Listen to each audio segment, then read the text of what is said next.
नमस्कार, मैं हूं सुप्रिया सिंह। शुरुआत करते हैं दिल्ली की 10 बड़ी खबरों की। राजधानी दिल्ली में कोरोना का कहर थमता नजर आ रहा है। बीते 24 घंटे में 46,000 से ज्यादा टेस्ट करने के बाद सामने आए 17 नए मामले। पिछले 4 दिन से नहीं हुई एक भी मौत, 41 मरीज हुए ठीक। एक्टिव केसों की संख्या 374, 107 मरीजों का होम आइसोलेशन में चल रहा है इलाज। दिल्ली में कोरोना संक्रमण दर में भी आई काफी कमी। राजधानी में तेजी से पैर पसार रही है मच्छरों से होने वाली बीमारियां। बीते एक सप्ताह में डेंगू के 14, मलेरिया के 4 और चिकुनगुनिया के 2 नए मरीजों की हुई पुष्टि। डेंगू के कुल मरीजों का आंकड़ा 82 पहुंचा, तो वहीं मलेरिया का 36 और चिकुनगुनिया के मरीजों की संख्या 23 तक पहुंची। सरकारी दफ्तरों में भी मच्छर जनित बीमारियों का खतरा बढ़ा। निगम ने 21 कार्यालयों का किया चालान। अधिकारियों को दिए गए निर्देश, नागरिकों को करे जागरूक। जनता से अपील, अपने छत, घर व कूलर की नियमित रूप से करे सफाई। गृह मंत्रालय की national institute of disaster management committee ने कोरोना की तीसरी लहर की आशंका जाहिर की। कमेटी के मुताबिक अक्टूबर में कोरोना की तीसरी लहर अपने पीक पर होगी। साथ ही कमेटी ने प्रधानमंत्री कार्यालय को बच्चों और युवाओं के लिए मेडिकल सुविधाओं का इंतजाम करने की दी सलाह। विशेषज्ञों का मानना, तीसरी लहर बच्चों और युवाओं के लिए बन सकती है बड़ा खतरा।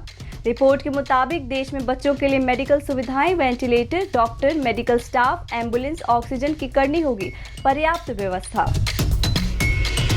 दिल्ली सरकार सभी नए सरकारी स्कूलों को मॉडल स्कूलों की तर्ज पर अत्याधुनिक बुनियादी ढांचे वाले स्कूल बनाने की बना रही है योजना। लगभग 1000 सरकारी स्कूलों में से 100 स्कूलों को मॉडल स्कूलों में बदलने की है योजना। 54 स्कूलों का हो चुका है कायाकल्प। निजी स्कूलों की तरह सुविधाएं, स्कूलों के निर्माण के लिए जारी हो चुका है टेंडर।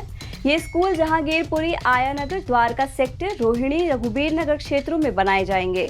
इन स्कूलों में लिफ्ट, लैब आधारित classroom, smart classroom, conference hall, green building concept को ध्यान में रखते हुए किया जाएगा निर्माण। मुख्यमंत्री अरविंद केजरीवाल ने सोमवार को देश के पहले स्मॉग टावर का कनॉट प्लेस में किया उद्घाटन। प्रदूषित हवा को शुद्ध करने के लिए पायलट प्रोजेक्ट के तौर पर लगाया गया है स्मोक टावर। प्रति सेकंड 1000 घन मीटर हवा को करेगा ये साफ टावर। स्मॉग टावर की लागत करीब 20 करोड़ रुपए। मानसून के बाद अपनी पूरी क्षमता के साथ काम करना शुरू करेगा स्मॉग टावर। परिणाम अनुकूल आने पर दिल्ली की बाकी जगहों पर भी लगेंगे इसी तरह के टावर। नई शिक्षा नीति का विरोध करेगा डीयू शिक्षक संघ। शिक्षक संगठन का कहना है कि नई शिक्षा नीति शिक्षा के निजीकरण की दिशा में उठाए जाने वाला कदम। ऑनलाइन पाठ्यक्रमों के प्रावधानों को लागू करने की कोशिश का विरोध करेंगे शिक्षक। विद्वत परिषद के पूर्व सदस्य पंकज गर्ग का कहना है कि ऑनलाइन क्लासेस से शिक्षा के स्तर में होगी भारी गिरावट। वहीं अस्थायी शिक्षक भी होंगे प्रभावित।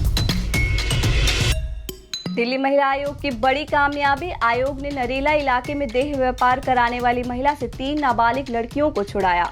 दिल्ली महिला आयोग की अध्यक्ष स्वाति मालीवाल ने कहा कि छोटी छोटी बच्चियों को पैसे का लालच देकर धकेला जा रहा था जिस्म फरोशी में। मामले में पुलिस ने दर्ज किया केस। जल्द आरोपियों को गिरफ्तार करने का दिया आश्वासन। दिल्ली मेरठ एक्सप्रेस वे पर अब नहीं कर सकेंगे मुफ्त सफर।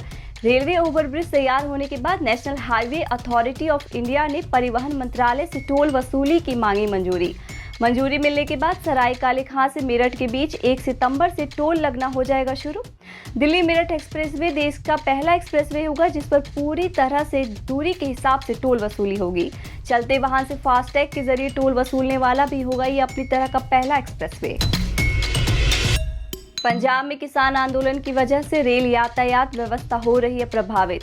उत्तर रेलवे के फिरोजपुर मंडल में किसान आंदोलन के कारण इस रूट की कई ट्रेनें हो रही हैं रद्द। आज भी बड़ी संख्या में ट्रेन प्रभावित होने की उम्मीद। रेलवे ने 27 ट्रेनों को निरस्त रखने का लिया है निर्णय। निरस्त होने वाली ट्रेनों में जम्मू तवी अजमेर स्पेशल, दिल्ली जम्मू वंदे मातरम एक्सप्रेस, नई दिल्ली अमृतसर नई दिल्ली शामिल। 25 ट्रेन अपने नियत स्टेशन से नहीं होगी संचालित। यात्रियों को हो रही है काफी परेशानी। अफगानिस्तान में तालिबान के कब्जे के बाद दुनिया भर में रह रहे अफगानी कर रहे हैं विरोध। इस बीच नई दिल्ली में स्थित यूएन दफ्तर के बाहर अफगानियों ने किया विरोध प्रदर्शन में बच्चे, बूढ़े, महिलाएं और पुरुष हुए शामिल। बच्चे वी वांट फ्यूचर का लगा रहे थे नारा। अफगानियों की मांग, उन्हें शरणार्थियों का दिया जाए दर्जा, साथ ही रोजगार और रहने की भी की जाए व्यवस्था। आप देख रहे थे दिल्ली की 10 बड़ी खबरें। हमारी बाकी खबरों को देखने के लिए चैनल को सब्सक्राइब कर लीजिए। नमस्कार।